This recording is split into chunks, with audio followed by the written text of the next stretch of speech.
नमस्कार। आज तारीख है 21 नवंबर 2025 और आज का दिन भारत के करोड़ों कर्मचारियों के लिए एक बहुत बड़ा और कह सकते हैं कि एक ऐतिहासिक दिन है। ऐतिहासिक तो है ही। एक ऐसा बदलाव हुआ है जिस पे सालों से बल्कि दशकों से चर्चा चल रही थी। और आखिरकार वो दिन आ ही गया। बिल्कुल। ये वाकई एक बहुत बड़ा मोड़ है जो भारत के काम करने के तरीके को शायद हमेशा के लिए बदल देगा। हाँ, क्योंकि केंद्र सरकार ने 29 अलग अलग पुराने और अक्सर कंफ्यूज करने वाले श्रम कानूनों को हटा दिया है और उनकी जगह पर 4 नई सीधी साधी श्रम संहिताएं यानी लेबर कोड्स लागू कर दिए हैं। और ये सिर्फ कोई कानूनी बदलाव नहीं है, इसका सीधा असर 40 करोड़ से ज्यादा संगठित और असंगठित क्षेत्र के कर्मचारियों की जिंदगी पर पड़ेगा। और यही बात इसे इतना अहम बनाती है। इसका असर हर किसी पर होगा, एक छोटे से कारखाने में काम करने वाले मजदूर से लेकर एक बड़ी मल्टीनेशनल कंपनी के HR डिपार्टमेंट तक। तो आज हमारी चर्चा का मकसद यही है कि इन नए कानूनों को आसान भाषा में समझा जाए। ये 4 संहिताएं हैं क्या, इनसे असल में फायदा क्या होगा, चलिए इसे परत दर परत समझते हैं। देखिए, अगर हम बड़ी तस्वीर देखें तो ये सुधार भारत के लेबर मार्केट को आज की दुनिया के हिसाब से ढालने की एक जबरदस्त कोशिश है। हम अब तक उन कानूनों के जाल में उलझे थे जो आज़ादी के वक्त बने थे, जो आज के समय के लिए बिल्कुल भी नहीं बने थे। हाँ, वो आज की gig economy, work from home, इन सब चीज़ों के लिए थे ही नहीं। तो इन कोड्स का मकसद है इस जाल को साफ करके एक सीधा रास्ता बनाना। तो चलिए पहले जल्दी से इन 4 संहिताओं के नाम जान लेते हैं। जी। पहला है मजदूरी संहिता 2019, मतलब कोड ऑन वेजेस। दूसरा है औद्योगिक संबंध संहिता 2020। और तीसरा, जो शायद सबसे बड़ा गेम चेंजर है, वो है सामाजिक सुरक्षा संहिता 2020।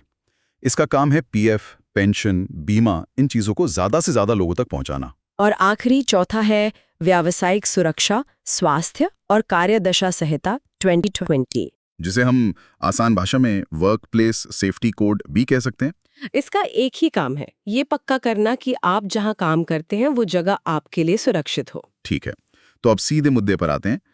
इन कानूनों से एक आम कर्मचारी को क्या बड़े फायदे मिलेंगे? हम इसे समझने के लिए 7 बड़े लाभों पर बात करेंगे। बिल्कुल। तो सबसे पहली और बुनियादी बात, अब देश के हर कर्मचारी को न्यूनतम वेतन मिलना एक कानूनी अधिकार होगा। ये सुनने में बहुत सीधा लगता है, पर इसका असर बहुत गहरा है ना? बहुत गहरा। इससे सबसे ज्यादा फायदा होगा असंगठित क्षेत्र के कर्मचारियों को, जहां अब तक आप कह सकते हैं कि वेतन तय करने का कोई मानक ही नहीं था। मतलब कोई भी किसी को कुछ भी पैसे दे देता था। तो ये वित्तीय सुरक्षा की दिशा में एक पहला बड़ा कदम है। सरकार एक फ्लोर वेज तय करेगी और कोई भी राज्य उससे कम न्यूनतम वेतन नहीं रख सकता। अच्छा, तो ये एक बेसलाइन बन जाएगी। बिल्कुल, एक बेसलाइन। ठीक है, तो ये हुआ पहला लाभ। अब दूसरे बड़े बदलाव पर आते हैं, जो है नियुक्ति पत्र की अनिवार्यता। ये पारदर्शिता के लिए एक मैं कहूँगा क्रांतिकारी कदम है। ऐसा क्यों? क्योंकि अब हर कर्मचारी को नौकरी की शुरुआत में एक लिखित नियुक्ति पत्र देना जरूरी होगा। इससे नौकरी की शर्तें, वेतन, जिम्मेदारियां सब कुछ पहले दिन से ही साफ हो जाएगा। और इससे बाद में होने वाले विवादों में कमी आएगी? बिल्कुल। खासकर छोटे शहरों में जहां सब कुछ जुबानी चलता है, वहां ये बहुत बड़ा बदलाव लाएगा। आपके पास एक कानूनी दस्तावेज होगा। सही बात है। अब आते हैं तीसरे और शायद सबसे ज्यादा चर्चित बदलाव पर, सामाजिक सुरक्षा का विस्तार।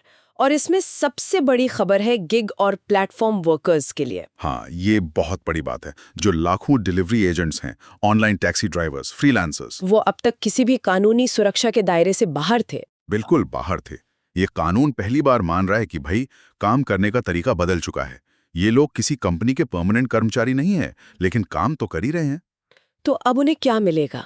सामाजिक सुरक्षा संहिता के तहत अब इन वर्कर्स को भी प्रोविडेंट फंड, ESI यानी स्वास्थ्य बीमा और पेंशन जैसी सुविधाओं का लाभ मिल सकेगा। तो इसके लिए पैसा कहाँ से आएगा? क्या उनकी हर राइट से कुछ हिस्सा कटेगा? आइडिया कुछ वैसा ही है। एक सोशल सिक्योरिटी फंड बनाया जाएगा।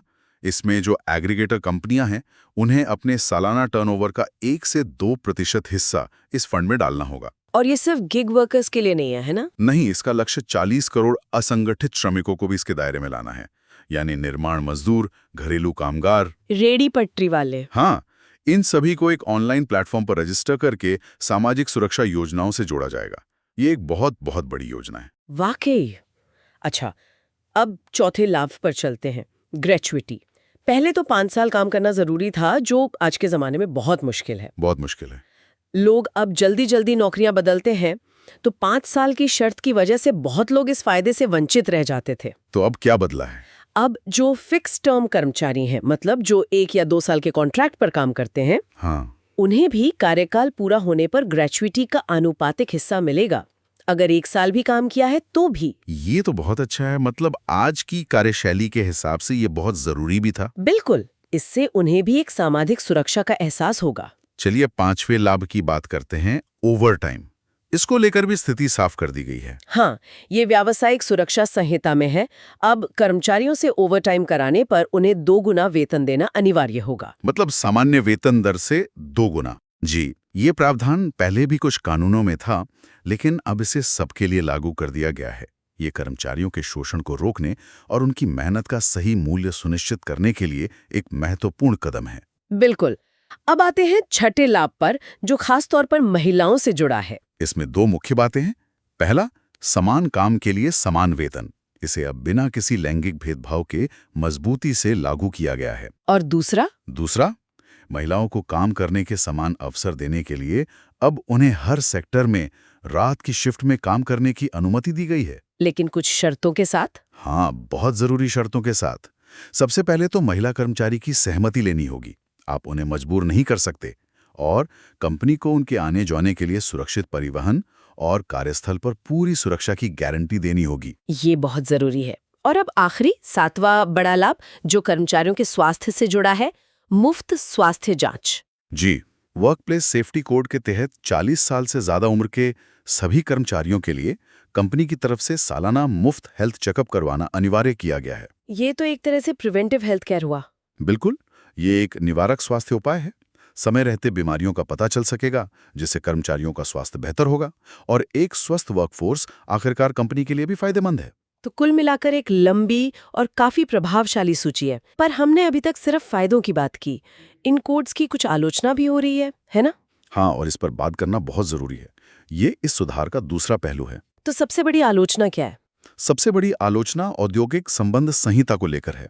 इस कोड के तहत जिन कंपनियों में 300 से कम कर्मचारी हैं, उन्हें अब कर्मचारियों की छंटनी करने या कंपनी बंद करने के लिए सरकार से अनुमति लेने की जरूरत नहीं होगी। पहले ये सीमा 100 कर्मचारियों की थी। जी, तो इसका मतलब तो ये हुआ कि 300 से कम लोगों वाली कंपनियों के लिए हायर और फायर करना आसान हो जाएगा। आलोचकों का यही कहना है। उनका तर्क है कि इससे कर्मचारियों की जॉब सिक्योरिटी कम हो जाएगी। और सरकार का क्या तर्क है? सरकार और उद्योग जगत का तर्क है कि इससे कंपनियां ज्यादा लोगों को नौकरी पर रखने के लिए प्रोत्साहित होंगी, क्योंकि अगर जरूरत पड़ी तो वे नियमों के तहत कर्मचारियों को हटा भी सकती हैं। उनका मानना है कि इस लचीलेपन से रोजगार बढ़ेगा। तो यहाँ 2 अलग-अलग दृष्टिकोण हैं। एक जॉब सिक्योरिटी पर जोर दे रहा है और दूसरा रोजगार पैदा करने पर। बिल्कुल, और सच्चाई शायद इन दोनों के बीच में कहीं है। तो कुल मिलाकर इन बदलावों का क्या मतलब है? ये कानून भारत के श्रम परिदृश्य को कैसे बदलेंगे? देखिए, अगर हम इन सभी बिंदुओं को जोड़कर देखें तो ये सुधार भारत को एक आधुनिक, सुरक्षित और न्यायसंगत श्रम पारिस्थितिकी तंत्र की ओर ले जाने की एक गंभीर कोशिश है। इसका उद्देश्य दोहरा लगता है। हाँ, दोहरा उद्देश्य है। एक तरफ ये करोड़ों कर्मचारियों के अधिकारों की रक्षा करता है, उन्हें सामाजिक सुरक्षा का कवच देता है। दूसरी तरफ 29 कानूनों को 4 कोड्स में समेटकर ये कारोबार करने में भी आसानी लाता है, जो आत्मनिर्भर भारत के लक्ष्य में भी मदद करेगा। बिल्कुल, उसे भी गति प्रदान करेगा। तो संक्षेप में कहें तो आज भारत में 4 नई श्रम संहिताएं लागू हुई हैं, जो करोड़ों कर्मचारियों को न्यूनतम वेतन, नियुक्ति पत्र, सामाजिक सुरक्षा और बेहतर कामकाजी माहौल जैसे कई महत्वपूर्ण अधिकार देती हैं। हाँ, और गिग वर्कर्स को कानूनी दायरे में लाना और ग्रेच्युटी के नियमों में बदलाव जैसे कदम तो विशेष रूप से उल्लेखनीय हैं। लेकिन जैसा कि हमेशा होता है, कानून बनाना तो सिर्फ पहला कदम है। बिल्कुल, असली चुनौती और सफलता इनके प्रभावी क्रियान्वयन में है। इन अधिकारों को जमीनी स्तर पर देश के हर कोने में हर कर्मचारी तक पहुंचाना ही इस सुधार की असली परीक्षा होगी। सरकार, कंपनियां और कर्मचारी तीनों को मिलकर ये सुनिश्चित करना होगा। हाँ, कि ये कानून सिर्फ कागज पर ना रह जाएं। और यहीं पर हम आज की चर्चा को एक जरूरी सवाल के साथ समाप्त करना चाहेंगे। ये सब सुनने के बाद एक सवाल मन में उठता है। जी, इन व्यापक कानूनों को, जो करोड़ों लोगों के जीवन को प्रभावित करते हैं, इतने बड़े और विविध देश में लागू करने की निगरानी कैसे की जाएगी? एक डिलीवरी एजेंट या एक छोटे कारखाने में काम करने वाले कर्मचारी के लिए इन अधिकारों का कागज से हकीकत में बदलना कैसा दिखेगा? और इस प्रक्रिया में कौन सी नई चुनौतियां सामने आ सकती हैं, ये सोचने वाली बात है।